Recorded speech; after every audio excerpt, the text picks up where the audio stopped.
여러분 만나뵙게 돼서 반갑고 이 개혁신학 포럼에 초청해 주셔서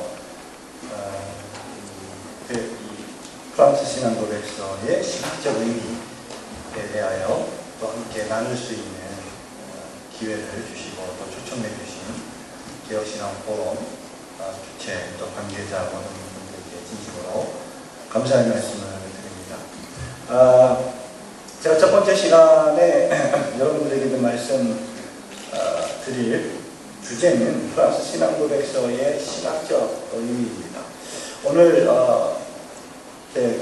제가 목 상태가 상당히 좋지 않아서 좀 약하게 이렇게 말씀드리는 것을 좀 양지해 주시고, 또 목소리가 이렇게 얘기하다가 갈라지더라도 참 은혜롭구나 그렇게 생각해 주시면 좋겠습니다.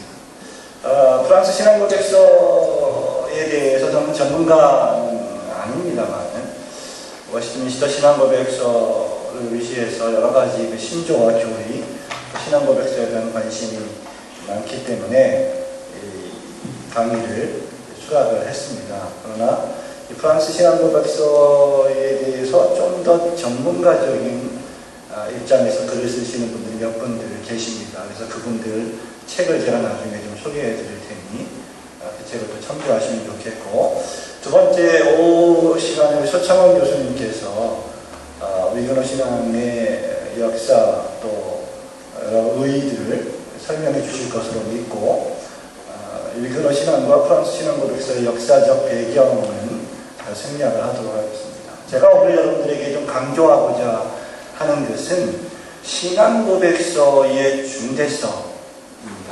신앙고백서가 왜 중대하냐, 첫 번째 이 말씀을 좀 드리고 싶고, 그런 의미에서 그렇다면 신앙고백서나 신조, 교리문답, 이 모든 엄청난 이 16세기, 17세기에 제정되었던, 또 뿐만 아니라 사도신조로부터 시작해서 후 3세기, 4세기에 만들어졌던 어마어마한 공의에서 만들어졌던 그런 신앙고백서와 교리문답서, 이런 것들이 어떤 의미가 있는지, 그 가운데 특별히 프랑스 신앙고백서는 여러분이 못 들어보신 분도 계실 겁니다. 그런데 이 프랑스 신앙고백서가 왜 의미가 있는지, 또는 왜 중요한지 그 몇 가지 좀 말씀을 드리고, 제일 중요한 것은 그 다음에 프랑스 신앙고백서의 내용을 한번 개괄적으로 섭렵을 하는 겁니다. 이 신앙고백서나 교리문답 또는 뿐만 아니라 성경도 마찬가지입니다만은, 이런 것들을 연구하고 공부하고 가르치시는 분들이 저지르는 큰 오류 가운데 하나가, 신앙고백서의 해설서들은 많이 보지만, 또는 교리문답을 강해한 책들은 많이 보지만, 실제 신앙고백서 전문이나 교리문답의 전문, 원문을 보지 않는다는 겁니다.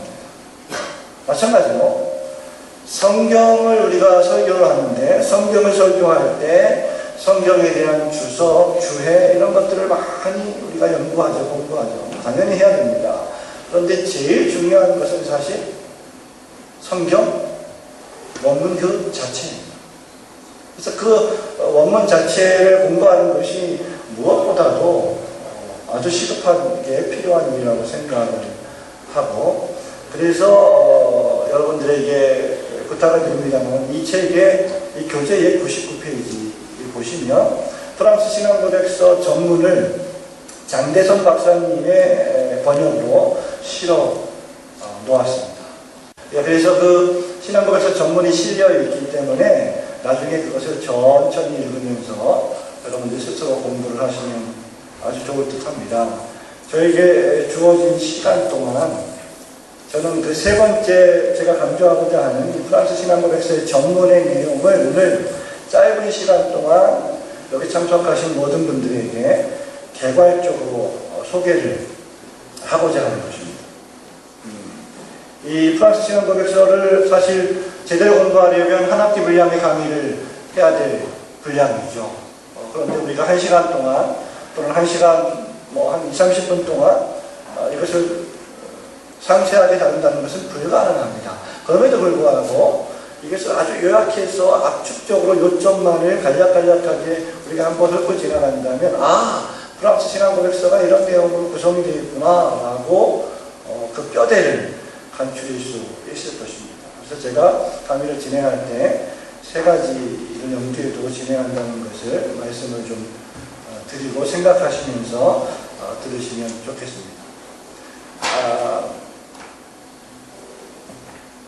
제가 이 강의를 시작할 때 여러분들에게 질문을 드리고 싶은데, 교회란 과연 무엇일까? 교회란 과연 무엇일까? 교회의 정의를 우리가 내릴 때 성도들의 생각 속에 교회가 무엇인지에 대한 나름대로의 생각들을 다 가지고 있습니다. 그런데 그 생각들이 성경적이기도 하지만 동시에 비성경적인 경우도 상당히 많습니다.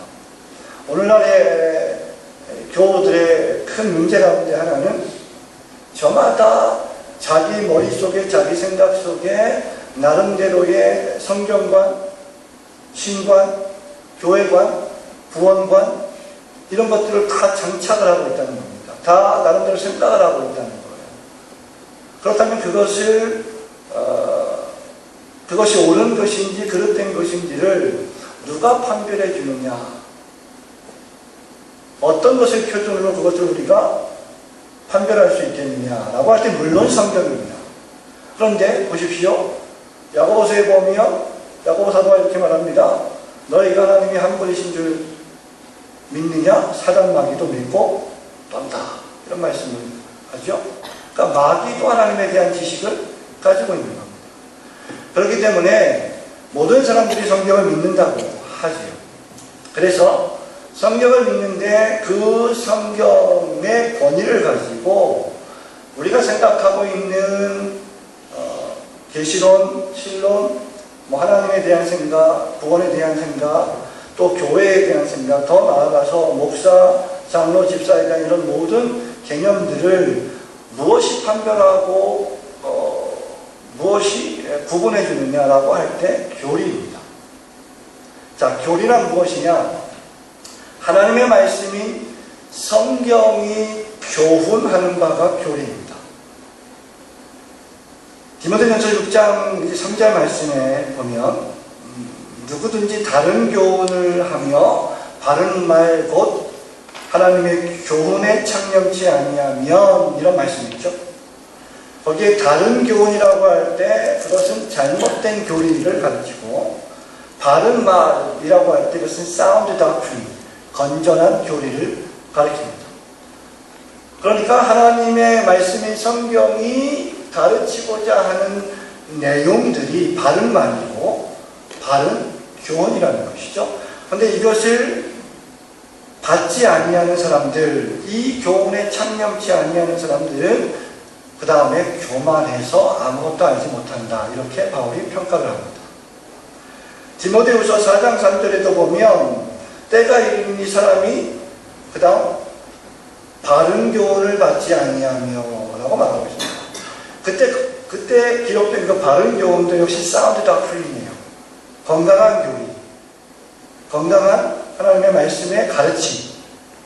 그러니 우리가 교리라고 할 때 그것은 하나님의 말씀인 성경이 요긴하게 가르치는 내용들입니다.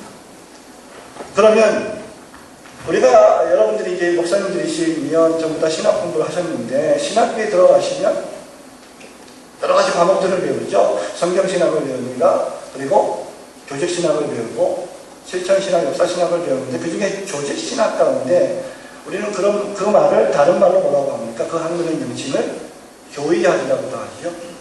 교의학은 잘 아시는 대로 서론부터 시작해서 신론, 그리고 인간론, 기독론, 구원론, 교회론, 종말론으로 되어 있습니다. 자, 이런 신학들, 이런 어떤 신학들을 집대성한 것들을 우리는 도그마라고 하죠.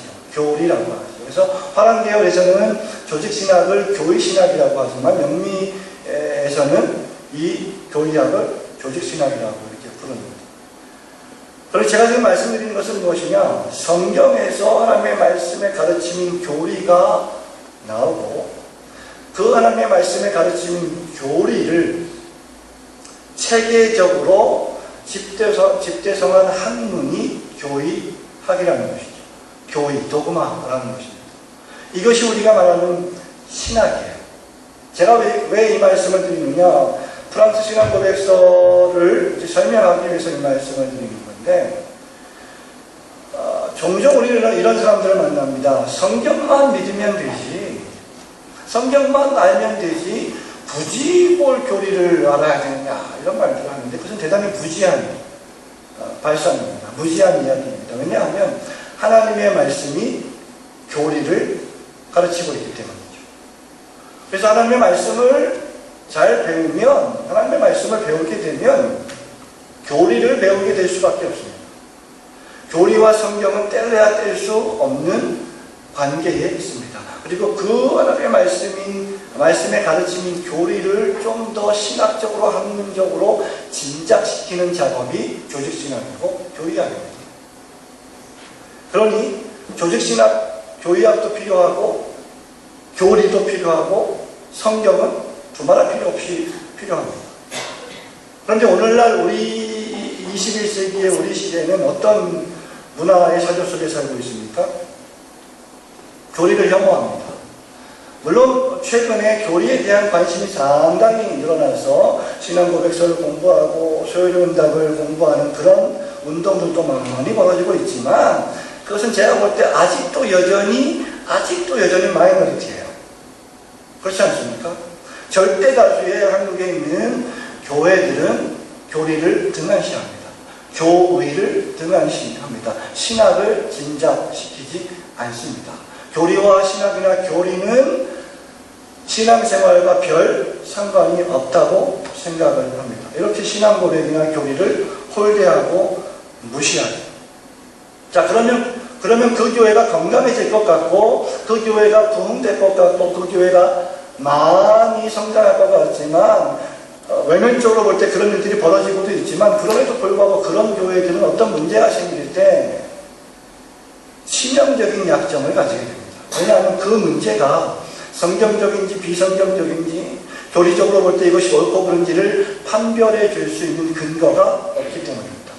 왜? 모든 사람들이 성경을 믿는다고 해요. 그래서 우리가 성경을 뭐라고 정의합니까? 규범하는 규범이라고 부릅니다. 모든 교리와 모든 교의와 모든 신학을 규정해주는 절대 권위로서의 규범. 그러면 프랑스 신앙고백서와 같은, 웨스트민스터 신앙고백서와 같은, 또 교리 문답과 같은 이 모든 것들은 어떤 규범입니까? 성경에서 규범된 규범. 보통 우리가 종교개혁 신학자들 이렇게 말하죠. 그래서 우리는 두 가지 규범을 가지고 있는 겁니다. 하나는 규범하는 규범, 절대 권위로서의 성경의 규범을 가지고 있고, 그 성경이 교회와 신자들 그리고 이 세상을 밝히 해석해 준 규범된 규범으로서의 신앙고백서, 교리문답서를 가지고 있는 거예요. 그래서 신앙고백서나 교리문답서를 홀대하거나 좋아하지 않는 사람들 치고 신앙이 좋기가 어렵습니다.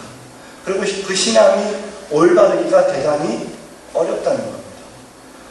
그리고 만약에 이런 일들이 한국에서 계속해서 벌어진다면 어떤 상황이 벌어질까? 사사시대와 다를 바 없다고 보는 거죠.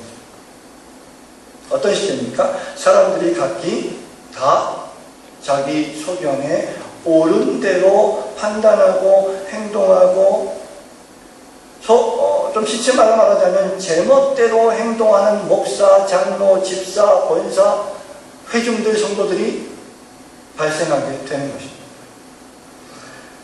그런 의미에서 신조와 교리, 하나님의 말씀이 가르치고 있는 교리를 밝히 설명해 놓은 신앙고백서와 교리가 필요한 중대한 이유가 여기에 있는 겁니다. 역사적으로 볼 때 하나님께서는 제가 판단해 볼 때 하나님께서는 이러한 성경적인 원리하에 성경이 가르치고 믿는 이 바를 신조를 통해서 요약해 왔습니다. 우리 장로교가 가장 최고의 유산으로 여기고 있는 신앙고백서가 있죠. 1646년도에 만들어진 뭡니까? 웨스트민스터 총회에서 웨스트민스터 표준 문서들을 만들었는데 그 대표적인 것이 신앙고백서, 대요리문답, 소요리문답, 교회정치, 예배모범 이런 것들이 있습니다. 그래서 이 신앙고백서, 웨스트민스터 신앙고백서와 대소요리문답을 포함한 이 모든 신앙고백서와 교리문답은 어떤 역할을 하느냐, 아까 말씀드린 대로 성경의 중요한 교리들을 요약해 줍니다.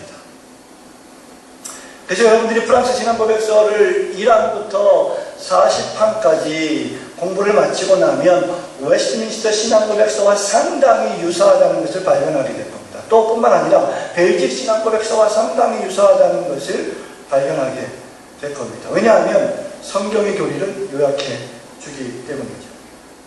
동시에 이것은 신자의 믿음을 증진시켜주고 강화시켜줍니다. 자, 그렇게 되면 어떤 현상이 벌어지느냐, 오류를 바로잡고, 여기서 오류는 자기가 어떻게 신앙생활을 이제까지 해왔는지를 성찰하면서 과거에 발생했던 잘못된 부분들, 지금 발생하고 있는 오류들, 또 앞으로 발생할지 모르는 신앙상의 오류들을 바로잡아주고 개혁하게 됩니다. 세 번째로 동시에 이렇게 될 때 교회의 성도들은 이단이 침투에 들어오고 거짓 교사들의 교훈들이 침투에 들어올 때, 신천지들이 공격을 해 들어올 때 사상적으로, 그럴 때 그 이단의 공격에 맞서서 자신의 신앙을 수호하고 진리의 말씀인 하나님의 말씀을 변증하는 중대한 기능을 신앙고백서가 한다는 겁니다. 제가 또 말씀드리지만, 성경이 있는데 뭘 신앙고백서를 그렇게 중요하게 생각합니까? 그런 분들 치고 죄송한 얘기지만 제가 개인적인 경험으로 보았을 때, 많은 사람들을 만나 상담해 보았을 때 성경을 몰라요. 성경을 많이 읽지 않습니다. 구원파적으로 성경을 읽고 사형리적으로 성경을 읽고 구원받았다고 확신하고 자위하죠. 치밀하게 성경과 교리를 연구하지 않습니다. 공부하지 않습니다. 자신을 성찰하지 않습니다. 그저 교회를 왔다 갔다 하며 종교 생활을 합니다. 교회 안에 있다는 것만으로 자신의 구원이 안전하다고 생각을 하는 거예요. 그러니까 그런 사람들에게 교리를 배워야 한다, 신앙고백서를 배워야 한다, 교리문답을 공부해야 한다 하면 어떤 일이 벌어집니까? 싫은 거예요. 왜? 자신들의 문제들이 적나라하게 드러나기 때문이죠.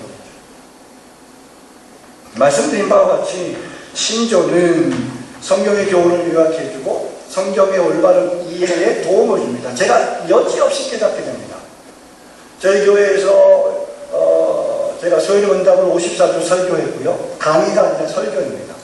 성경 본문을 정해서 교리를 설교하는 겁니다. 성경 본문이 주도하는 설교를 하는데, 소요리문답을 54주 설교했고, 벨직 신앙고백서를 40주 설교했고, 하이델베르크 교리문답을 설교했는데, 이 교리문답서들과 신앙고백서들을 설교할 때 처음에 많이 힘들죠. 성도들이 익숙하지 않으니까. 한 번도 들어본 적이 없는 성도들도 있습니다. 심지어 웨스트민스터 신앙고백서를 단 한 번도 자기 인생에서 들어본 사람들이 없어요. 그런데 그렇게 1년, 2년, 3년 공부를 하고 설교를 듣고 말씀을 들으니까 성경을 바르게 읽고 이해하고 해석하는 데 큰 도움을 받고 있다는 거죠. 처음에 우리 교회 어떤 분께서 이런 말씀하셨습니다. 목사님, 교회에 왔는데 교회가 학교 같습니다. 뭐 맨날 배워야 되고, 설교도 제가 교수 사역을 오래 했잖아요. 그러니까 설교도 교수 스타일로 설교하는 게 남아있었나 봐요. 초창기에 뭐 피자의 마음으로 사람스럽게 막 목소리도 은혜스럽게 막 이렇게 쉰 목소리를 막 해야 되는데, 막 그렇게 안 하고 막 이렇게 가르치지 하니까 그게 좀 힘들었던 것 같아요. 그리고 점심시간에 또 교리 공부하고 이러니까 신학교에 온 것 같다고. 이럴 때 합동신학대학원 대학교의 김병훈 교수님 뭐라고 하는지 아십니까? 교회는 그리스도의 학교입니다. 묻지도 않으시는군요. 저는 그렇게까지 얘기 안 했습니다. 너무 힘들어하는 거예요. 그런데 이분이 3년, 4년, 5년이 지난 뒤에 지금은 본인이 더 열심히 교리 공부를 하고 신앙고백서를 읽고 집에서 책들을 보고 골프를 그렇게 교회에서 맨날 골프 치러 나갔었는데 공부를 하기 시작하는 거예요. 그러면서 성경의 올바른 이해에 도움을 받고 있는 겁니다. 목사님의 설교를 훨씬 더 은혜롭게 듣게 되는 거죠. 이게 신조가 하는, 이게 신앙고백서와 교리문답사가 하는 역할입니다. 뿐만 아니라 거짓된 교훈과 생활을 막아주는 데 있어서 공적 표준으로서의 방패 역할을 합니다. 제가 좋아하는 그런 표현이 늘 있는데, 뿌리 깊은 나무는 바람에 안이 흔들린다. 이단들이 지금 교회 들어와서 공격할 때 교회가 막 흔들리잖아요. 교인들이 막 흔들리잖아요. 왜 그렇습니까? 단 한 가지 이유밖에 없어요. 교회가 성경의 교리를 안 가르쳤기 때문입니다. 모르는 거예요. 그래서 픽픽 넘어갑니다. 다 쓰러집니다. 그런데 교리에 투철한 사람들은 그런 사람들이 공격해 들어오고 유혹하고 막 전도로 뭐 속삭일 때 유혹할 때 딱 느껴요. 아, 이게 뭔가 다른데? 이거 뭔가 문제가 있는데? 그렇기 때문에 자기 신앙의 생활에 방패 역할을 해준다는 거예요. 그러므로 신조가 없이는 신앙과 생활의 순결을 지켜나감에 있어서 치명적인 약점을 가지게 됩니다. 이 신조는 역사적으로 교회를 분열시킨 것이 아니라 참 교회를, 올바른 교회를 계속해서 순수하게 지켜나갔던 역할을 했던 것입니다. 자, 생각해 보세요. 여러분, 종교개혁의 5대 표제가 있죠. 아침부터 차 몰고 오시느라 많이 피곤하시죠? 종교개혁의 5대 표제가 있죠. 오직 믿음, 오직 은혜, 솔로스 크리스투스, 오직 그리스도, 오직 그 다음 뭐예요? 오직 하나님께 영광, 솔리데오 글로리아. 또 하나 빠졌는데. 예. 솔라 스크립tura, 오직 성경. 이 5개의 종교개혁의 5대 표제 또는 종교개혁의 5대 모토, 이게 뭡니까? 교리입니다.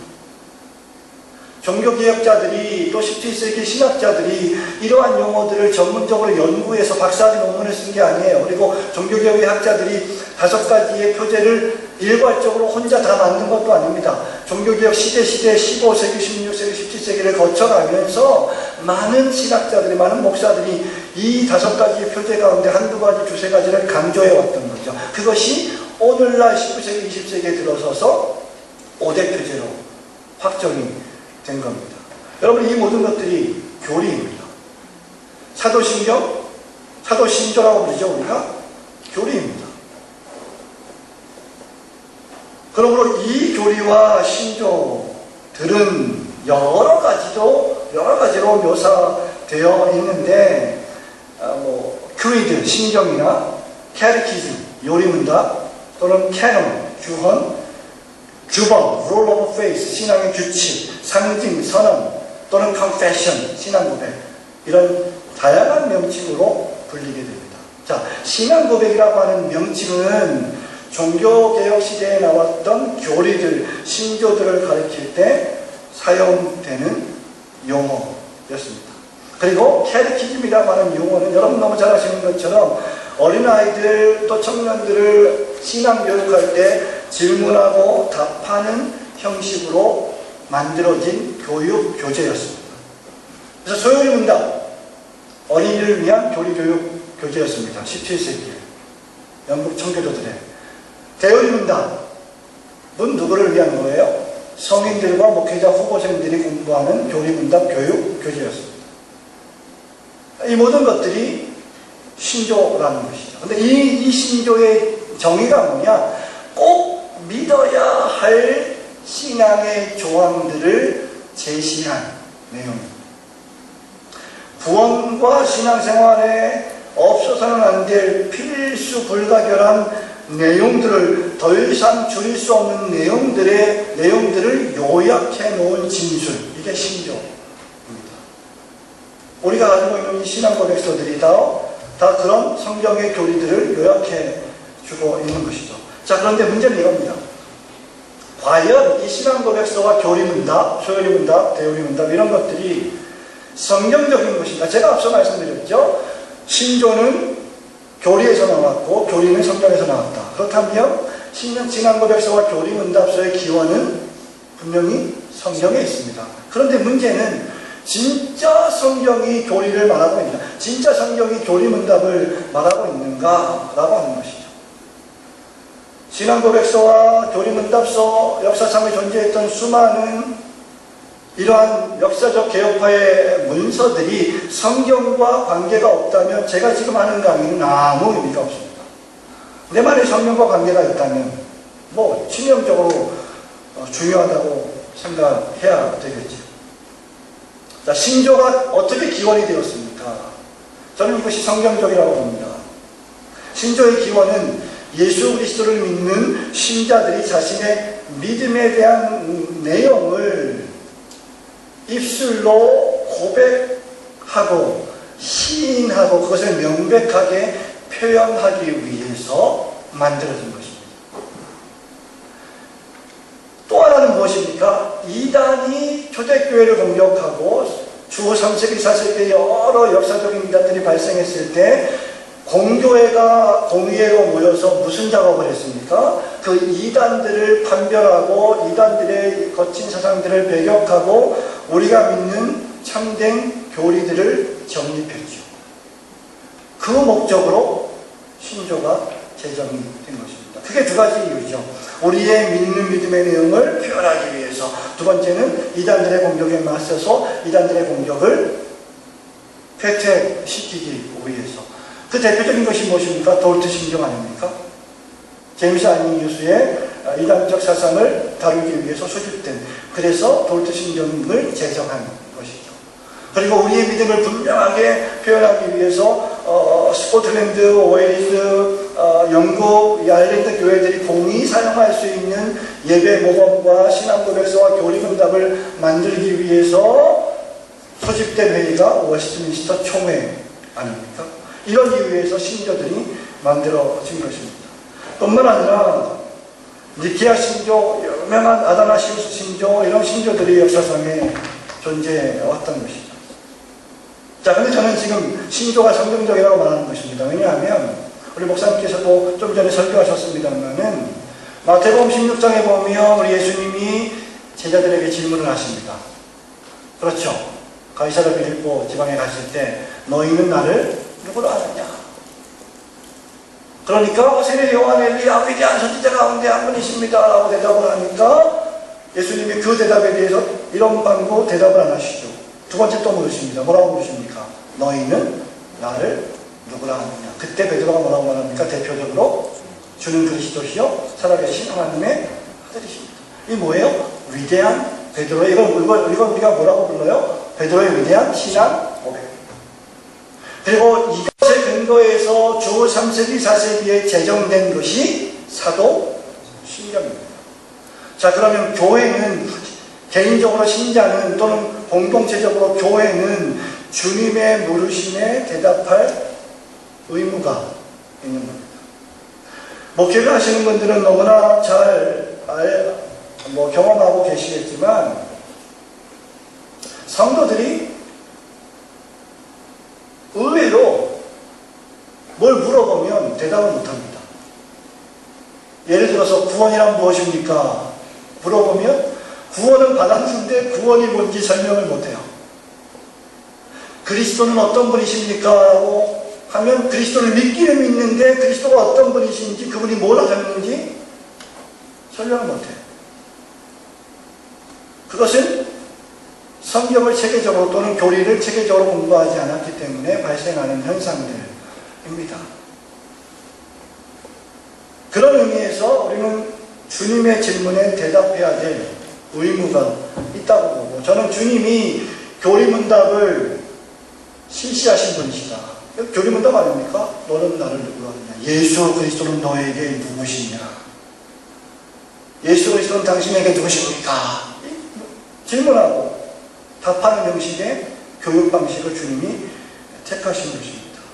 자, 이렇게 볼 때 결론적으로 말씀드리면 이 신조와 신앙고백, 교리문답, 사도신경을 포함해서 웨스트민스터 신앙고백서까지 왜 중대하냐? 어떤 사람이 교회에 가입하려고 할 때 여러분들은 그 사람을 어떻게 교회에 가입시키겠습니까?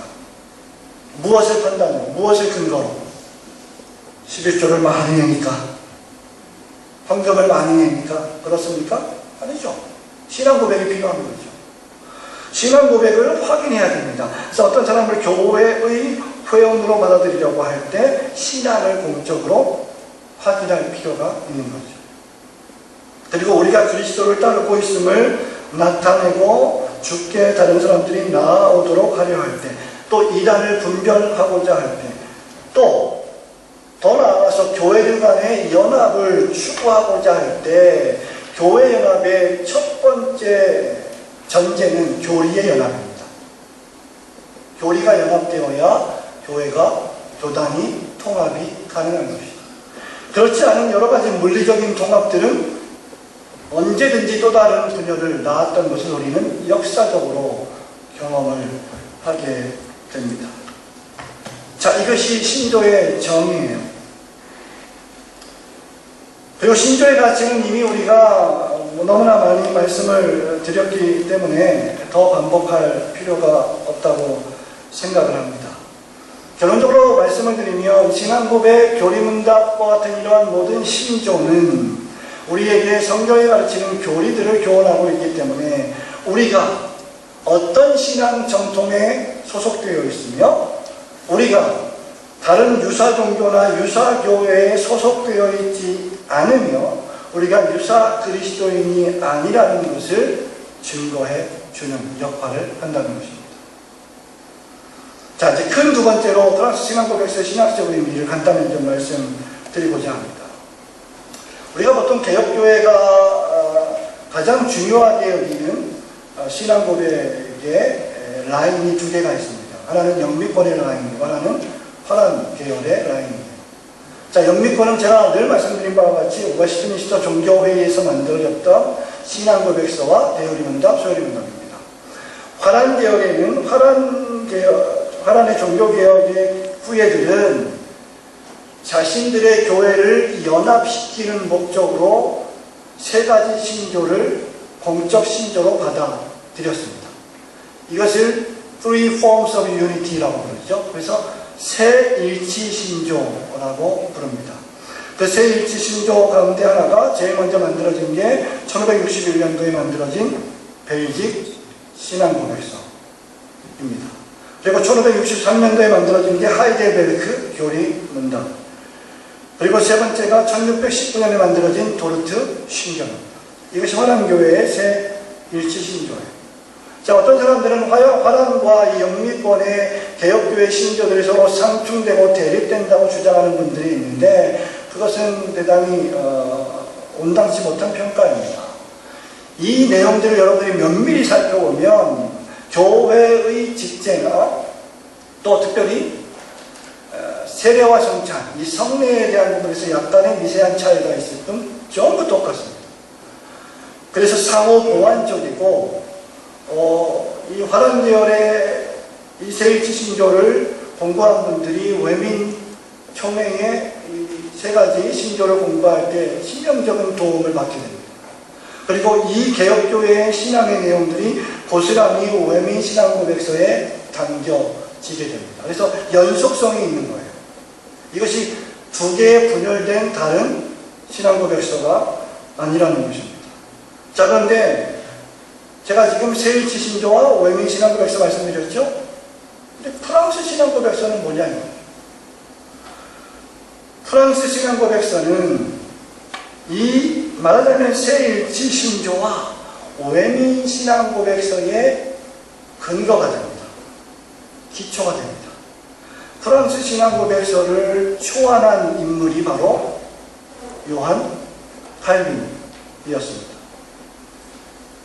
칼빈이 제네바 아카데미를 설립해서 그의 후임으로 데오도로 베자를 앉히고 베자와 앙뚜안과 함께 이 개혁신앙을 계속해서 진작시키고 있었는데 이 칼빈의 제자인 앙뚜안이 이 신앙고백서를 40항으로 더 개정을 하게 됩니다. 그래서 프랑스 신앙고백서를 만든 분은 우리가 보통 앙뚜안이라고 알려지고 있는데, 원본 초안은 35항 초안은 칼빈이 만들었다는 거죠.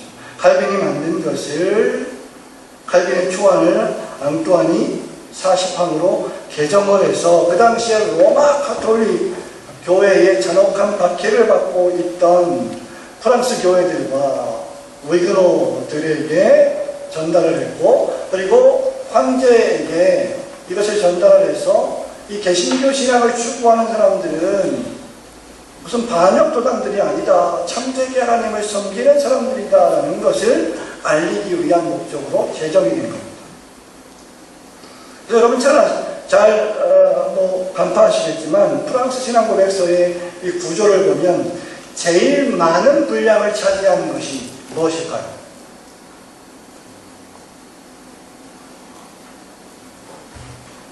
교회론입니다. 마찬가지예요. 제가 벨직 신앙고백서 강해라고 하는 책을 40주의 설교를 해서 책을 좋은 씨앗에서 올해 출간을 했는데, 이 귀도 드브레, 벨직 신앙고백서를 작성한 귀도 드브레 역시 이 신앙고백서를 작성한 이유가 무엇입니까? 스페인 국왕이 로마 가톨릭 교회를 뒤에 얻고 개신교도를 잔혹하게 핍박할 때 개신교회는 종교개혁의 후예들은 국가를 전복시키고자 하는 반역자들이 아니다라는 것을 신학적으로 알리기 위함이었습니다. 결국 귀도 드브레도 교수의 매초에서 순교를 당하고 말았습니다만은, 그렇기 때문에 개혁교회의 신앙과 그 개혁교회를 변호하기 위한 목적으로 작성되었습니다. 여러분 안 보이시겠지만 여기 보면 챕터별로 구분이 되어 있는데 교회론 부분이 가장 분량이 많습니다. 앙뚜안은 제2회 1559년 프랑스 개혁파 전국대회에 이 40항 개정된 안을 제출했고, 배자가 이 신앙고백서를 프랑스 국왕 샤를 9세에게 보냈습니다. 그리고 1571년에 개신교 전국총회에서 이 프랑스 신앙고백서가 승인을 받게 돼서 프랑스 교회의 공적인 신앙고백서로 자리매김을 하게 됩니다. 자, 어떤 의미가 있느냐? 프랑스 신앙고백서 여러분 잘 모르실 겁니다. 평생 외민 신앙고백서도 다 읽어보지 않은 분들이 많을 텐데 프랑스 신앙고백서까지 어떻게 알겠어요? 그런데 이것의 가치는 무엇이냐, 의미는 무엇이냐? 개혁교회 역사에서, 특히 장로교 개혁교회 역사에서 장로교 총회를 최초로 조직한 사건이고, 이 장로교 총회 시에 칼빈의 초안을 개정해서 신앙고백서로 채택함으로 공식적으로는 장로교 최초의 신앙고백서라고 불린다는 것이죠. 그런 의미에서 웨스트민스터 신앙고백서, 벨직 신앙고백서, 이 두 양대 개혁주의 산맥의 신앙고백서의 기초와 근간이 되는 것이 프랑스 신앙고백서라는 것입니다. 두 번째 의미는 이것입니다. 오이그노들이 엄청난 박해를 받았습니다. 아까 우리 목사님께서 설교하실 때 오이그노들이 약 3만여 명 학살당한 것으로, 성버더름에 죽일 때 학살당한 것으로 추정이 된다고 말씀하셨는데, 정확한 숫자는 모르겠습니다만 2만 명에서 3만 명, 그 외에도 많은 사람들이 신앙 때문에 학살을 당했습니다. 그런데 오이그노들은 이렇게 로마 가톨릭 교회 박해에 어떻게 대응했느냐, 두 가지 방식으로 대응을 했는데, 하나는 순교를 당함으로 박해에 대응했다는 거죠. 다른 하나는 소극적으로 자신의 생명을 보호하는 차원에서 크고 작은 전쟁을 벌여야만 했습니다. 그런데 그것은 자기를 방어하기 위한 전쟁일 뿐이었죠. 그런 과정 속에서 프랑스 신앙고백서를 제정하고 작성하고 서로 모여서 협의하고 이것을 교회에 뿌리고 해서 참된 신앙의 자세를 어떻게 견지할 것인가를 계속 공부했다는 것이죠. 39항 40항 마지막에 보면 이 프랑스 신앙고백서가 국가와 교회의 관계를 우리에게 알려주고 있습니다. 제일 마지막에 그것을 넣은 이유가 무엇일까? 위그노들과 프랑스 개혁교회는 국가의 위협 대상이 아니라는 것을 알려주기 위함이었고, 국가와 교회의 참된 관계가 무엇인지를 성경적으로 보여주고자 하기 위함이었죠. 그래서 여러분, 나중에 말씀드리겠습니다만, 이 프랑스 신앙고백서의 특징은 종말론이 없어요. 그러나 외민 신앙고백서나 벨지 신앙고백서는 제일 마지막 장이 종말론으로 끝납니다. 그런 특징을 가지고 있습니다. 나중에 외민이나 벨기금 이러한 프랑스 신앙고백서를 좀 더 보완하고 개정하면서 자신들만의 고유한 신앙고백서를 만들 때 더욱 체계적인 신앙고백서를 만들게 되었다는 것이죠. 중요한 것은 무엇입니까? 참된 기독교 교회를 정립해서 오해를 불식시키고 폭력과 학살로 전쟁으로 맞대응하지 않고 비폭력 운동을 벌였다.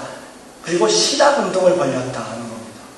대단히 중요하다고 봅니다. 루이스 볼컵은 그의 조직신학에서 교회에 3대 권세가 있는데 그 중에 하나가 교리권이다. 그 교리권 가운데 하나가 신조를 제정하는 권세고, 마지막 네 번째가 뭐냐면 신학을 증진시키는 권세입니다. 신학을 진작시키는 권세, 이 권세가 교회에 있다 라고 볼컵은 말하고 있어요. 그러니까 교회와 신학은 뗄래야 뗄 수 없는 관계에 있는 겁니다. 교회에 발을 디딘 순간 그분은 목사가 아니어도 신학을 하는 분이에요. 해야 되는 분입니다. 말씀드린 바와 같이 프랑스 신앙고백서는 개신교와 위그노들이 국가의 위협적인 존재가 아닌 참되고 사시는 하나님을 섬기는 진실한 신자들임을 밝히고 있습니다. 아까 말씀드린 것처럼 39항 40항에서 국가 권력과의 올바른 관계를 적시하므로 국가가 교회를 어떻게 보호해야 하고, 그런 국가를 향해서 교회는 어떤 자세를 취해야 할 것인지를 성경적으로 설명해 줌으로써 박해를 중지시키고 신앙의 자유를 확보하려 했던 것이죠. 여기서 진영적으로 준비한 것이 신학 연구입니다. 마지막 세 번째 프랑스 신앙고백서의 신학적 의미는 이것이 역사적 개혁파 신조의 어떻게 보면 뿌리 또는 기원, 토대로서 가치를 지니고 있다는 것이죠. 아까도 말씀드렸습니다. 프랑스 신앙고백서는 외민 신앙고백서와 벨직 신앙고백서, 파라네스 일치 신조와 영미계통의 이 웨스트민스터 신조의 표준서의 기초가 된다, 토대가 된다 라고 말씀을 드렸습니다. 우리는 이러한 신앙고백서를 뭐라고 부르냐면 역사적 개혁파 신조라고 불러요. 이 세 가지 단어가 다 중대합니다. 신조는 제가 이미 말씀드렸으니까 더 이상 말씀드릴 필요가 없습니다. 개혁파는 무엇입니까? 로마 가톨릭 교회의 그릇된 구원론, 그릇된 교회론, 모든 우상숭배적인 미신적인 신앙을 개혁하고자 하는 의지에서 발동된 표현이죠. 그럼 역사적이라는 것이 무엇이냐? 우리의 개혁주의 신조 또는 신앙고백서 앞에 historical, 이 역사적이라고 하는 이름을 붙이는 이유는 우리가 지금 신앙하는 이 교리들, 신학들, 교리들이 어느 날 갑자기 하늘에서 뚝 나에게 떨어져 내려오는 것이 아니라는 겁니다.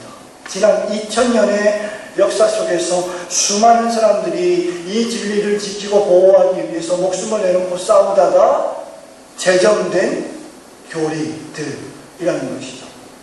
그래서 이 개혁파의 신조들은 역사적 정통성을 가지고 있다는 겁니다. 무슨 말입니까? 우리의 신앙은 주관주의적 신앙이 아니라는 거죠. 우리의 신앙은 역사가 있는, 그리고 정통적인 신앙이라는 것입니다. 그래서 주관주의를 배격하고 객관주의를 지향합니다. 제가 말씀드립니다.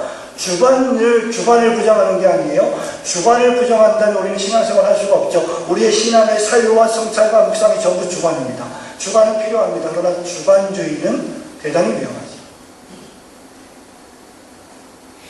주관주의를 배격하고 객관주의를 지향합니다. 제가 이 강의 초반에 말씀드렸다시피 오늘날 수많은 교인들이 저마다 자기가 생각하는 하나님에 대한 생각을 가지고 있어요. 아주 간단히 예를 들면 하나님은 요한복음 4장에 어떤 분이십니까? 영이십니다. 또 하나님은 요한일서의 사랑이십니다.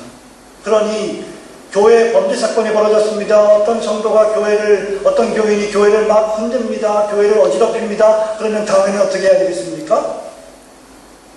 치리회를 발동해야 되겠죠. 물론 그 전에 여러 가지 방법을 통해서 해결해야 되겠지만 안 된다면 치리회를 발동해야 되는데 어떤 교인은 어떤 생각을 합니까? 목사님, 교회는 사랑인데요. 하나님은 사랑이시지 않습니까? 그럼 그런 분들에게 어떻게 설명을 할 겁니까? 물론 우리는 하나님은 사랑이시자 동시에 공의로우신 분이십니다. 라는 것을 가르쳐야 되겠죠. 그런데 그것보다 훨씬 더 유익하게 가르칠 수 있는 내용들이 다 이 신앙 고백서 안에 들어가 있다는 것입니다. 그게 역사적이라는 의미가 중요하다는 것이죠. 주관주의적 신앙은 방종과 이기적인 신앙생활을 낳을 수 있습니다. 그런 의미에서 역사적 개혁파 신조는 큰 가치를 발휘하고 있는 것이죠. 이 역사적 신앙 고백서는 우리가 믿는 바가 무엇인지를 성경의 기초에서 객관적으로 제시하고 나아가서 하나님에 대하여 우리가 어떻게 행해야 할 것인지를 밝히 보여주고 있습니다. 그러므로 이러한 신앙의 고백서의 공부와 연구는 통일성 있는 신학체계를 제시하기 때문에 모든 교회 구성원들이 성경의 교리에 중심한 통일성 있는 신앙의 통일성을 기하게 해주는 것입니다. 자, 신앙고백서의 구조와 내용을 보시면 여러분 24페이지 보시면 7개의 구조로 되어 있는데요. 하나님과 계시로서의 성경, 인간론, 기독론, 구원론, 교회론, 성례, 교회와 국가의 관계. 한 가지 차이점이 있다면 종말론이 없다는 것입니다. 자, 그래서 이제 남은 시간에 크게 세 번째로 이 프랑스 신앙고백서의 내용을 간략간략하게 좀 살펴보기를 원합니다. 웨스트민스터 신앙고백서와 이 프랑스 신앙고백서가 시작하는 것이 다릅니다. 어떤 게 다를까요? 웨스트민스터 신앙고백서 1장은 뭘로 시작하죠? 주여 왜 시험을 주시나이까? 성경으로 시작합니다. 제1장.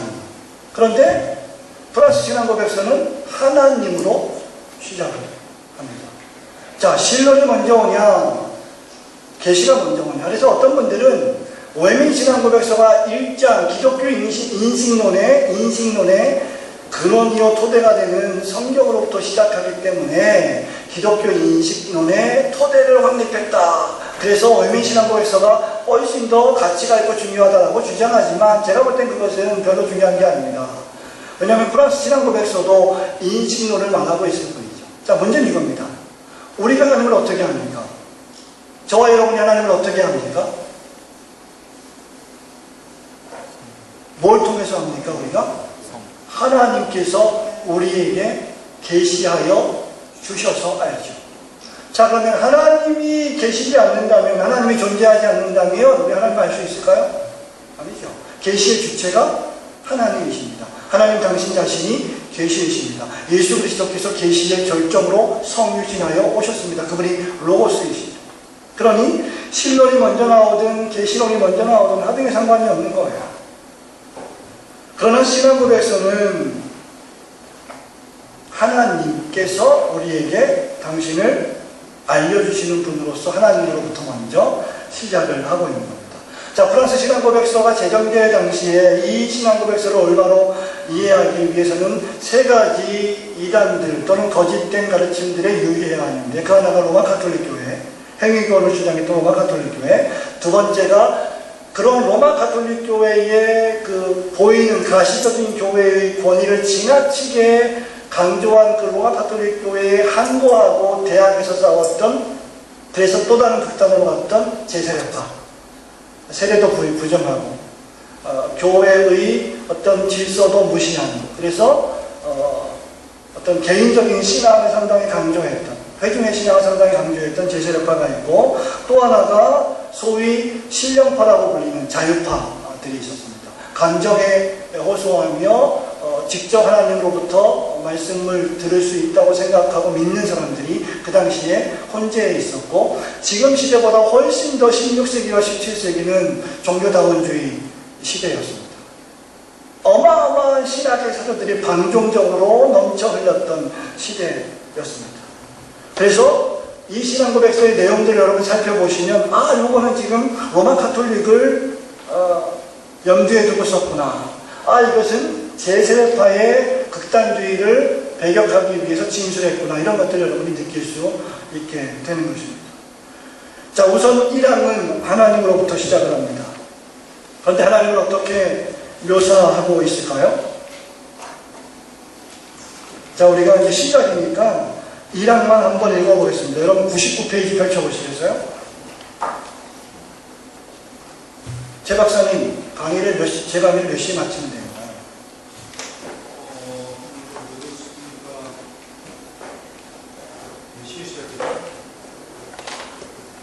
10시 반쯤 시작한 것 같아요.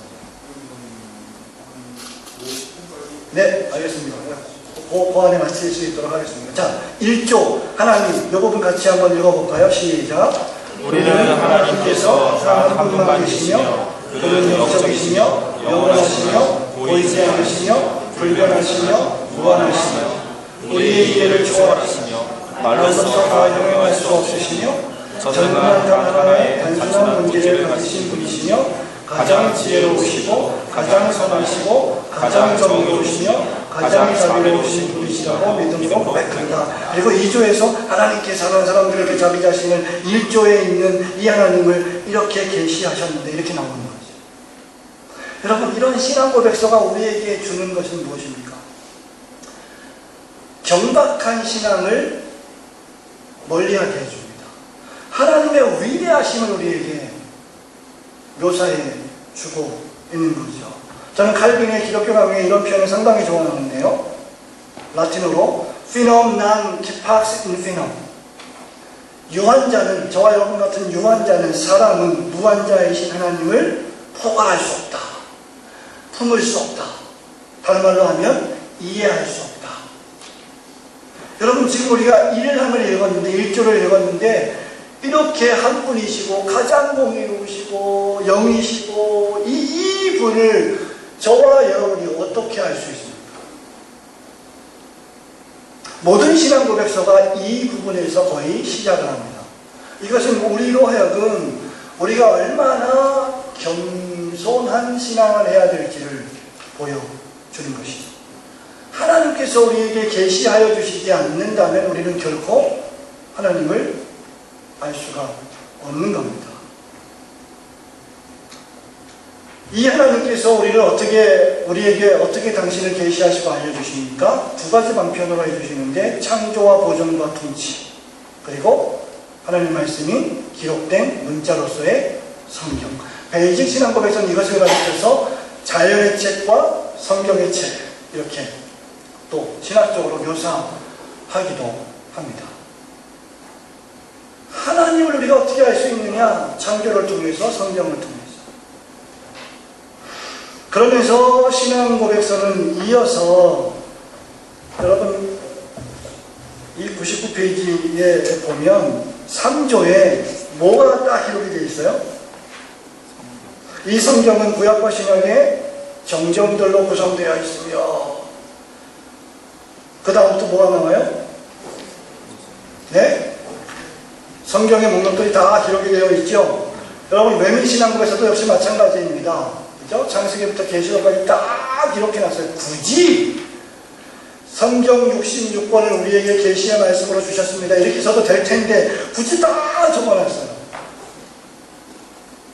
피곤하게, 졸립게, 레위기처럼. 레위기를 진짜 이해하면 안 졸립겠죠. 왜 그럴까? 그것은 로마 가톨릭 교회가 정경 안에 가경과 위경의 목록을 포함시켰기 때문입니다. 그래서 일부러 개혁교회는 창세기부터 계시록까지 모든 성경들을 그 안에 다 명칭을 집어넣었던 거예요. 로마 가톨릭을 대접하기 위해서. 이것은 무엇을 말합니까? 하나님을 인식하는 방법으로서 최고의 권위인 성경을 앞세우는가, 아니면 그 성경의 정경을 결정하는 권세를 가졌다고 생각하는 로마 가톨릭 교회의 권위를 앞세우는가의 문제였습니다. 다시 말하면 교회가 정경을 결정하는 것이 아니라 정경이 교회를 결정한다는 것이죠. 3세기, 4세기에 교회가 구약과 신약의 정경을 결정해서 수용한 것이 아닙니다.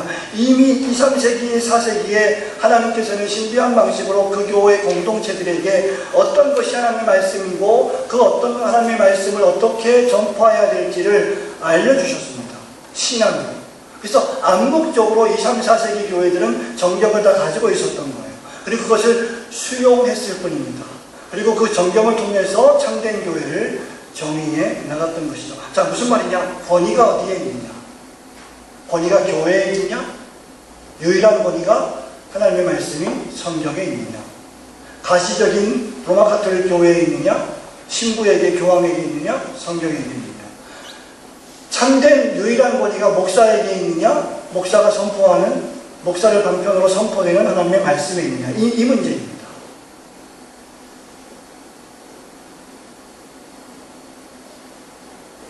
오늘 참석하신 여러분, 오늘날 우리는 권위가 어디에 있습니까? 여러분들은 어떤 것에 권위를 두고 계십니까? 오늘날의 권위는 제가 늘 말씀드리지만 네이버예요. 모르면 네이버에게 물어봐. 네이버가 권위예요, 이 시대에. 네? 페이스북이 권위예요. 거기 다 있어요. 유튜브가, 요즘 유튜브가 권위예요. 여러분, 천국과 지옥을 어디서 찾아요? 유튜브에서 찾아요. 천국과 지옥을 알기 위해서 유튜브를 보는 거예요. 얼마나 시정잡배 같은 이상한 영상들이 유튜브에 많이 돌아다닙니까? 유익한 것들도 있습니다만은 천국과 지옥은 성경에 있죠. 우리의 신앙의 유일무이한 법칙으로서의 성경의 모든 것이 다 있지 않습니까? 그리고 그러한 것들을 설명하고 주석해놓은 기독교 강요와 주석서들에 다 사실은 있지 않습니까? 그래서 이 프랑스 신앙고백서는 성경의 권위를 강조하기 위해서 이 모든 성경의 책들을 전부 다 그 안에 집어 넣었다는 것입니다. 자, 이런 볼 때 제가 아까 말씀드렸습니다만은 이제 사망사항에 쭉 보면 성경의 권위가 하나님께 받은 것이지 사람에게 받은 것이 아님을 믿으며 모든 진리의 척도이며 우리 하나님을 예배하는 일과 우리를 구원하는 일이 필요한 모든 것을 담고 있다. 그리고 나서 뭐라고 또 얘기하냐면 5항 6항에 보면 그러므로 우리가 세 가지 신조, 즉 사도신조, 니케아 신조, 아다나 신수신조를 고백하는 것은 그 다음 뭐라고 썼어요? 27페이지 중간에 이 신조들이 하나님의 말씀과 매우 일치하기 때문입니다. 자, 여기서 우리는 뭘 할 수 있냐? 권위의 순서를 정할 수 있습니다. 유일한 권위, 규범하는 규범으로서의 권위는 뭐예요? 성경입니다. 성경에서 뭐가 나옵니까? 교리가 나옵니다. 교리에서 도그마, 교의가 나옵니다. 그리고 그 교리를 계속해서 연구하고 발전시키고 진작시키는 것이 신학입니다. 그래서 신학 연구에 우리가 투자해야 되고 신학교에 투자해야 될 이유가 여기에 있는 거죠.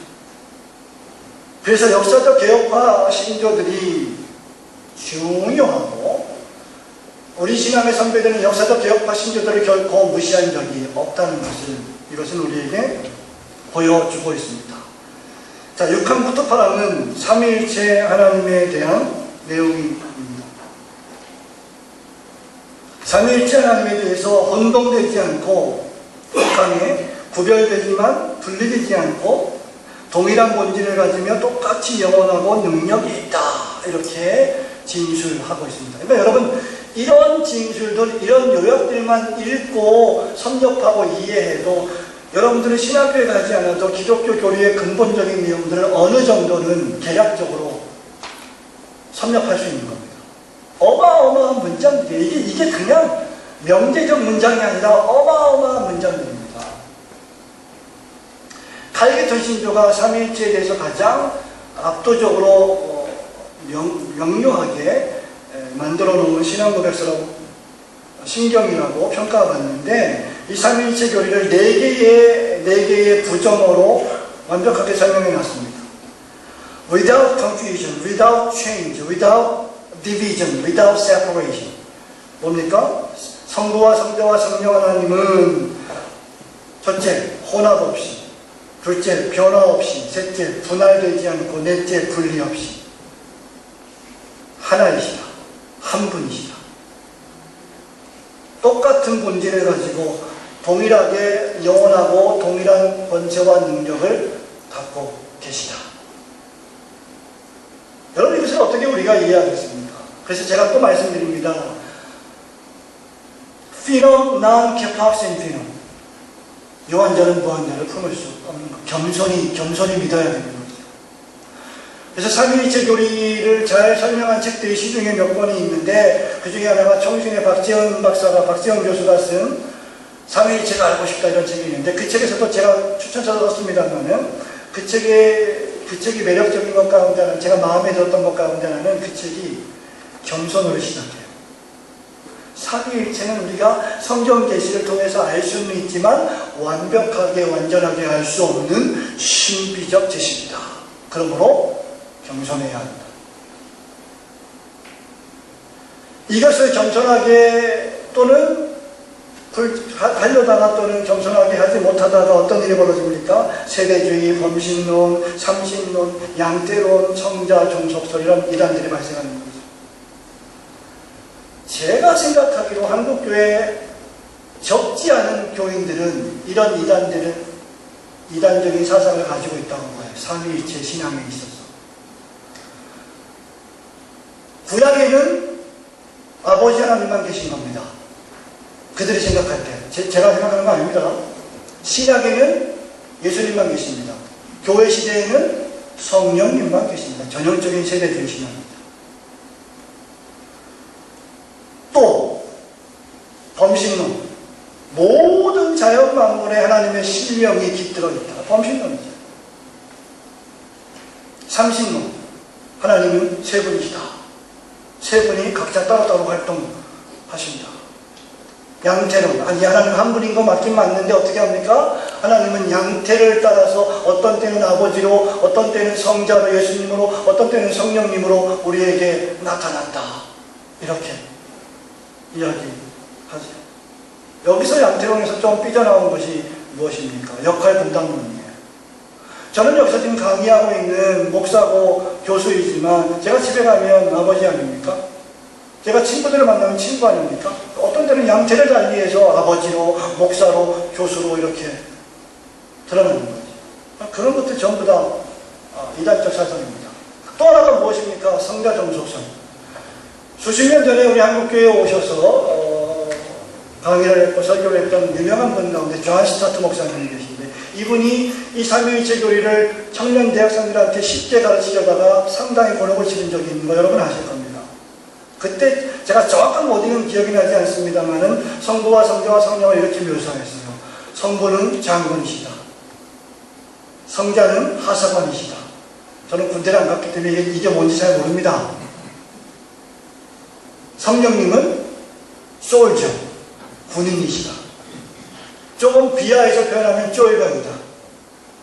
이게 뭐냐면 성령님보다 성자 예수 그리스도가 더 높으시고 성자보다 성부가 더 높으시다는 거죠. 여러분, 기도는 성부 하나님께만 드립니까? 천만에요. 성부, 성자, 성령 하나님 모두에게 드리는 겁니다. 그러나 경륜적 삼위일체로 볼 때 우리가 예수 그리스도의 이름으로 성령님의 도우심을 받아 하나님 아버지께 기도를 올리라고 명령이 되어 있기에 그렇게 기도하는 것입니다. 그러나 기도를 받는 대상은 삼위일체 하나님이십니다. 우리가 예배드릴 때 아버지, 성부에게만 예배합니까? 천만에요. 성부, 성자, 성령 삼위요 일체로 되시는 하나님께 예배하는 겁니다. 그러니까 이런 지식들이 정확히 정립되어 있지 않으면 우리의 예배 생활, 우리의 기도 생활, 우리의 경건 생활, 우리의 설교에도 치명적인 영향을 미칩니다. 여러분이 강의가 마치고 전일사 하시러 가실 때 일찍이 내려가시면 제가 번역한 삼위일체라는 책이 있습니다. 아주 좋은 책입니다. 같이 홍보를 하고 있는 거죠. 왜 출판사에서 몇 군데 출판사에서 책을 좀 공급하러 왔나 봐요. 그래서 여러분들 책을 사서 읽으셔야 됩니다. 이 배제신앙고백서 강의 저자가 신호섭이라고 하는데 이것도 아주 좋은 책입니다. 하나님은 이 성부와 성자와 성령으로 계신 삼위일체 하나님은 우리를 창조하셔놓고 우리와 멀리 떨어져 계신 이신론의 디이즘, 이신론의 하나님이 아니시다. 이제 내가 너 창조했으니까 구원은 네가 알아서 해. 이런 방식으로 역사하지 않으십니다. 그래서 8장 마지막에 보면 이 하나님은 어떤 분이십니까? 교회와 참된 신자를 보호하고 안전하게 지키시는 하나님이시다. 그래서 우리는 그 하나님에 대한 공부를 하면서 큰 위로를 받게 되는 거죠. 8장 마지막에 마귀와 우리의 모든 원수를 신속히 제압하셔서 자신의 허락 없이 우리를 해칠 수 없도록 하신다. 여러분 너무나 위로가 되지 않습니까? 우리를 해치려면 적어도 하나님의 허락이 있어야 돼요. 하나님의 결재가 떨어져야 돼요. 근데 그 하나님은 우리를 해치려고 허락을 하셔도 우리의 안전을 지키시고 보호해 주시는 우리의 아버지이십니다. 여러분 이런 것들이 성경도 우리에게 가르쳐주고 있지만 성경의 교리가 우리에게 가르쳐주고 있는 신앙고백서가 우리에게 가르쳐주고 있는 유일들입니다. 구왕 10항 11항은 인간론입니다. 인간론에서 도움을 받을 수 있는 것은 토마스 버스턴의 인간 본성의 사정 상태예요. 하나님은 사람을 선하게 창조하셨습니다. 그러나 그 상태는 무죄 상태였을 뿐이지 죄를 지을 수 없는 지제적인 상태로 만드신 것은 아닙니다. 그래서 인간 본성의 사정 상태 첫 번째는 무죄 상태입니다. 죄를 지을 수 있는 상태. 신학적 용어로 이것을 시험적 상태라고 부르고 언약적으로 말하면 행위 언약 하에 있던 상태라고 부르게 됩니다. 두 번째는 부패한 본성의 상태. 즉 하나님이 주신 의지의 자유를 가지고 사단 마귀의 유혹을 받아 죄에 빠진 타락한 상태. 이 상태는 어떻습니까? 입만 열면 목구멍에 뭐죠?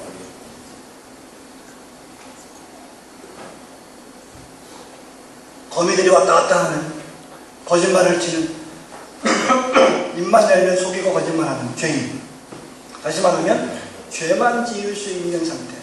열린 무덤처럼. 세 번째는 그리스도의 은혜로 구속을 받은 은혜의 상태, 즉 선을 행할 수 있는 상태, 긍정적으로. 부정적으로 보면 죄를 범하지 않을 수 있는 상태.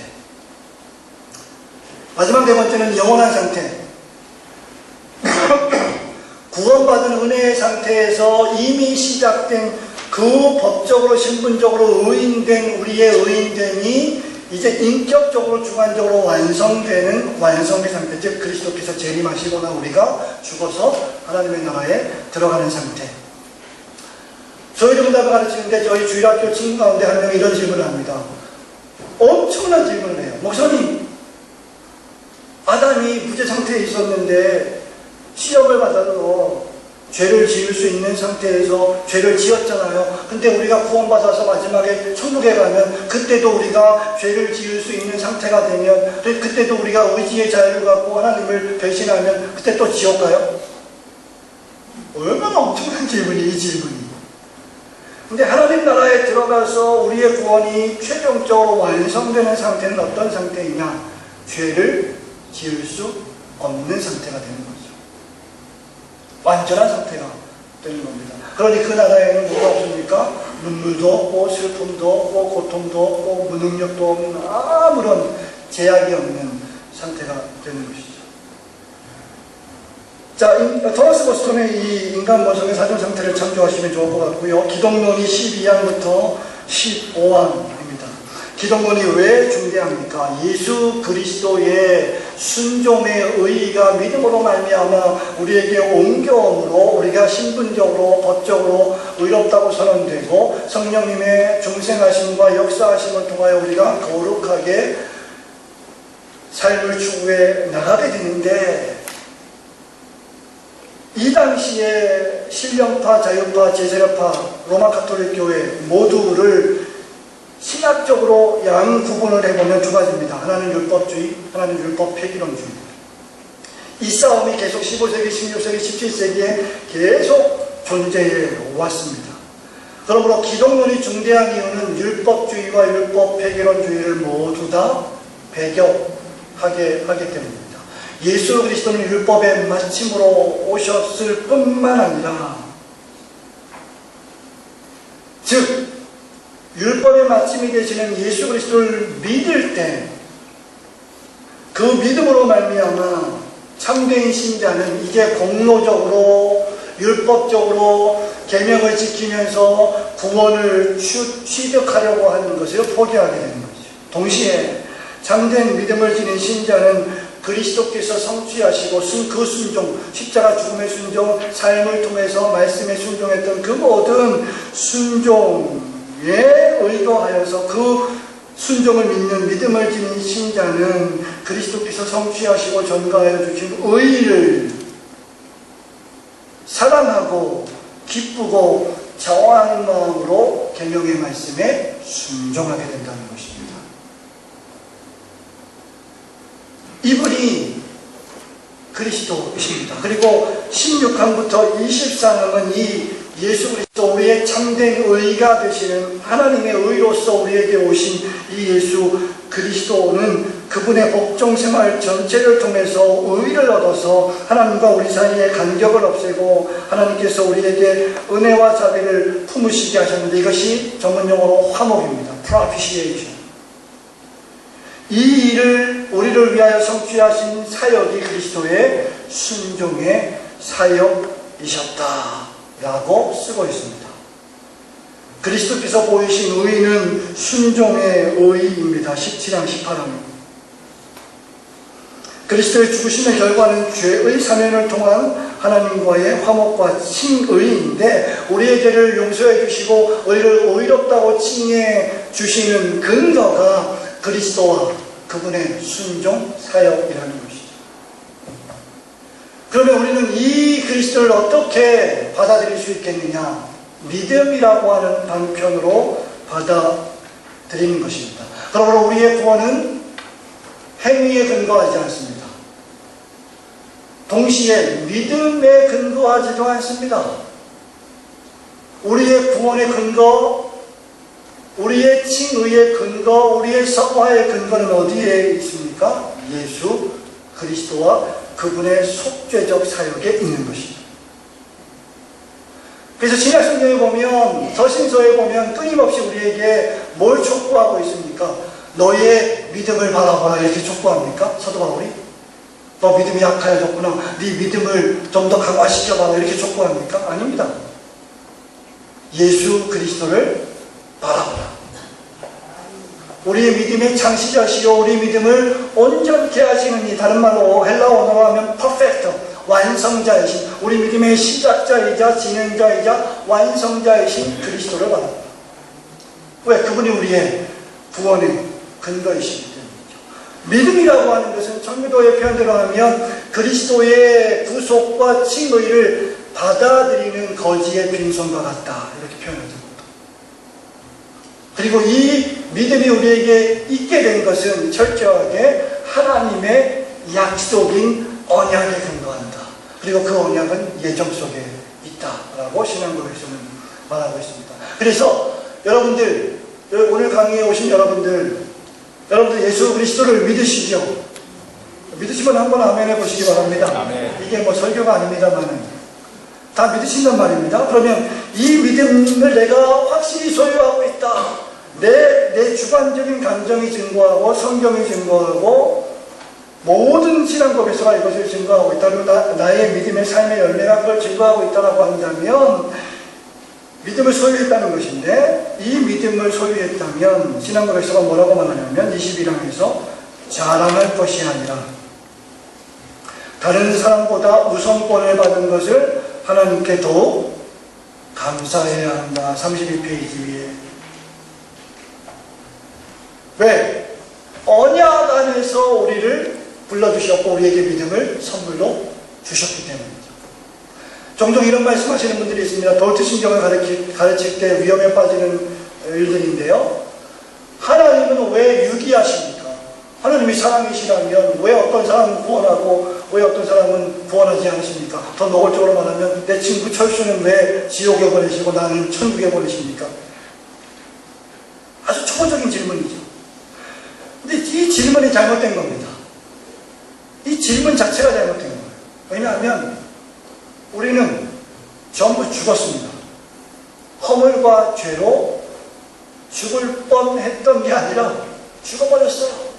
시체 여관실에 시체가 들어가 있는데 그 시체가 꺼내보면 시체가 말을 합니까? 죽었어요. 죄로 말미암아 사망이 모든 인류에게 임한 겁니다.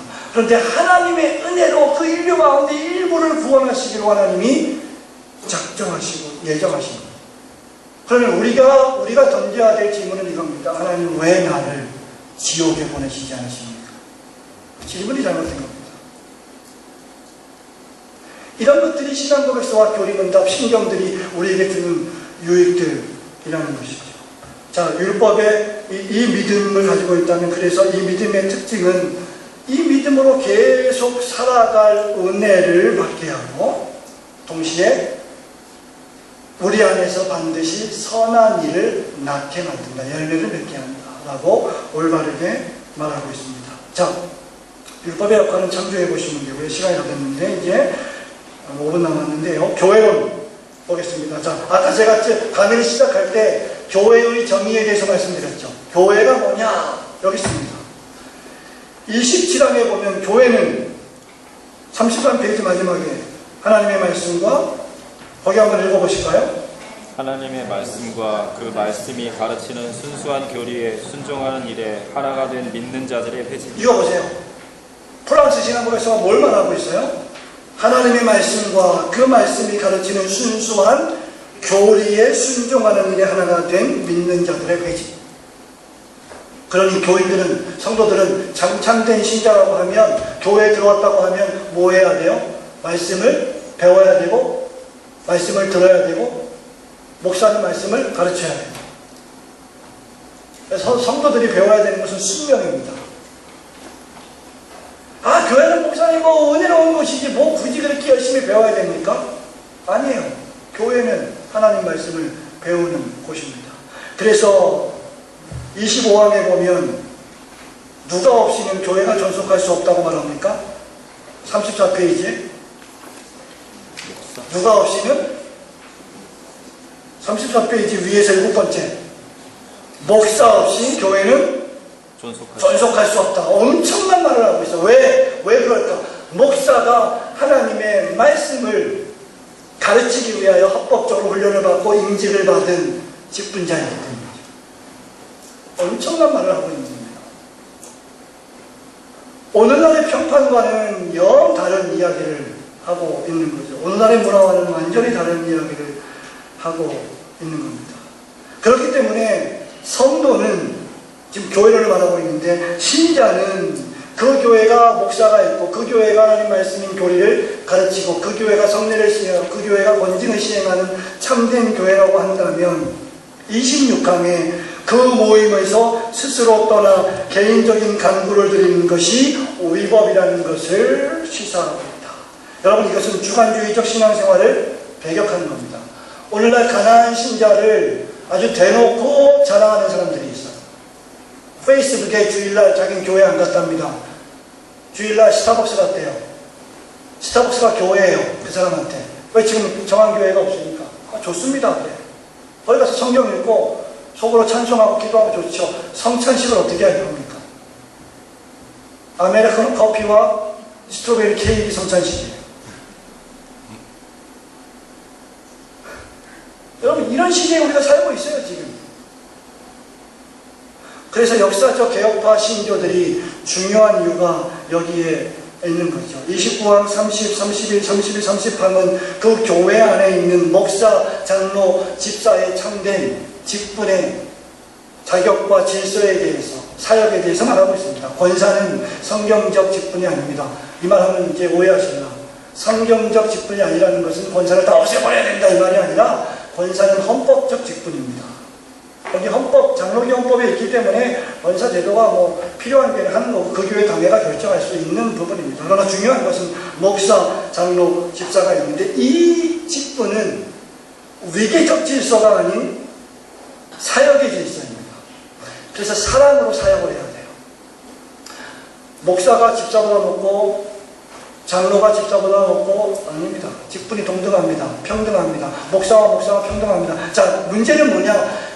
이런 이야기를 하기 때문에 하나님께서 교회의 질서를 세우기 위하여 주신 이 세 직분의 질서를 파괴하는 사람들이 있다는 거죠. 봐라! 교회는 직분은 평등한 거 아니냐? 그러므로 집사가 설교하고 집사가 성찬 시행하고 이게 참된 교회가 되겠습니까? 직분의 동등성과 평등성과 동시에 직분의 질서 역시 동시에 강조되어야만 합니다. 그러나 이 모든 일을 어떻게 해야 됩니까? 성경에 사랑으로 행하라 이렇게 말하고 있습니다. 뭐 많은 말씀을 드릴 수 있는데 이러한 직분자는 합법적인 35페이지 중간 밑에 합법적인 선고가 아니고 선거를 통해 정당하게 인정되어야 한다. 오늘날 신학교에 가서 목사가 되겠다고 신학교에 가는 사람들이 있는데 장로나 집사도 마찬가지입니다. 직분자로 인지를 받기 위해서 두 가지 소명이 필요해요. 첫 번째는 내가 그 직분을 사모하는 마음이 있느냐, 선한 일을 사모하는 마음이 있느냐. 아, 너는 목사가 됐지, 너는 보니까 목사해야 되겠네. 그러니까 나는 하기 싫은데 주변에서 모두 다 목사하라 그러니까 신학교 가는 것은 본인의 내적 소명이 없는 겁니다. 본인이 사모하는 마음, 그 불타오르는 뜨거운 그 예레미야 같은 그 중심에 불타는 열정이 있어야 돼요. 그 소명을 확인해야 됩니다. 그런데 그 소명도 위조될 수가 있기 때문에 어떻게 점검을 해야 됩니까? 교회 내에서 외적 소명으로 점검을 받아야 됩니다. 교회 담회에서 교회 모든 성도들이 저분이 신학교에 가서 목사가 될 만한 분이라고 하는 것을 합법적으로 검증을 하는 것이죠. 전서 디모데후서 보면 장로, 감독, 집사의 자격이 나오죠. 그 자격들이 전부 다 교회의 회중들을 통해서 검증을 받는 자격들로 묘사되어 있습니다. 술 취하지 말고, 구타하지 말고, 하나님에 의한 편의됨을, 그렇죠? 가르치기를 잘하며, 근면하며, 절제하며, 얼마나 엄청난 자격들이죠. 그게 전부 다 어디서 드러납니까? 교회에서 드러납니다. 그러면 내가 막 장로가 하고 싶고, 목사가 하고 싶고, 집사가 하고 싶다고 할 수 있는 게 아니죠. 내적 소명과 외적 소명을 통해서 바른 직분자들이 세워져 나가야 하고, 이 바른 직분자들과 교회를 강화시키기 위해서 신앙의 영적 양식으로 주신 것이 세례와 성찬입니다. 그리고 아까 말씀드린 것처럼 세례와 성찬인데 사람이 육체적으로 음식을 섭취하지 않으면 죽게 되듯이 신자가 성찬을 먹고 마시지 않으면 영적으로 죽게 될 것입니다. 그리고 이제 제일 마지막 37페이지에 교회와 국가의 관계에서 비로소 국가와 교회와 국가의 상대관계를 서술을 하고 있습니다. 세상의 무질서와 정욕을 억제할 굴레로 세상의 세속정부와 법률을 정하셨다. 그러므로 국가가 존재하는 이유는 1계명과 2계명을 수행하기 위함입니다. 그래서 국가는 세속의 무질서와 정욕을 억제할 법의 권세를 시행하는 겁니다. 그리고 그 중에 하나가 교회를 보호하는 것입니다. 그리고 교회는 그러한 정부를 위해서, 국가를 위해서 기도하고 그들을 존경하고 존중해야 되는 것이죠. 이것이 바른 국가와 교회의 참된 관계입니다. 국가는 교회를 보호하고 교회는 국가를 사랑할 수 있어야 됩니다. 이것은 정교 분리, 그죠? 정부와 종교의 분리는 맞지만 정치와 종교의 분리는 맞지 않습니다. 그런 의미에서 국가와 교회를 긴밀하게 연결되어 있는 것입니다. 물론 이것을 21세기 우리의 국가에 직접 적용하기는 여전히 무리가 있습니다만, 그럼에도 불구하고 국가와 교회의 참된 관계를 잘 설정해야 제세례파와 같이 국가에 대한 의무를 저버리고 수행하지 않는 이단들을 막을 수 있다. 국방의 의무를, 신성한 국방의 의무를 저버리는 그런 양심적 병역 거부도 막을 수 있다. 저는 그렇게 생각을 합니다. 자, 결론적으로 우리가 짧은 시간 동안 세 가지를 말씀드렸습니다. 신조와 교리의 중대성, 그리고 프랑스 신앙고백서의 신학적 3대 의미, 중요한 의미, 그리고 마지막 세 번째로 프랑스 신앙고백서 자체에 대해서 말씀을 드렸습니다. 이 프랑스 신앙고백서를 잘 섭렵하는 비결은 여러분이 이 책의 99페이지에 나와 있는 프랑스 신앙고백서 전문을 수차례 읽고 밑줄 치며 공부하는 것입니다. 그리고 이 프랑스 신앙고백서를 번역했던 장대성 목사님이 쓴 프랑스 신앙고백서 해설이라는 책이 세운복수에서 출간이 되었습니다. 그리고 이것보다 훨씬 더 보완되고 수정되고 개정된 차원의 신앙고백서가 벨기 신앙고백서 아닙니다. 그리고 아까 제가 말씀드렸습니다만 밑에 내려가시면 좋은 책들이 많이 있으니까 참조하시고 또 계속해서 공부하시고 정진하시기를 바랍니다. 이상 강의 마치겠습니다. 감사합니다.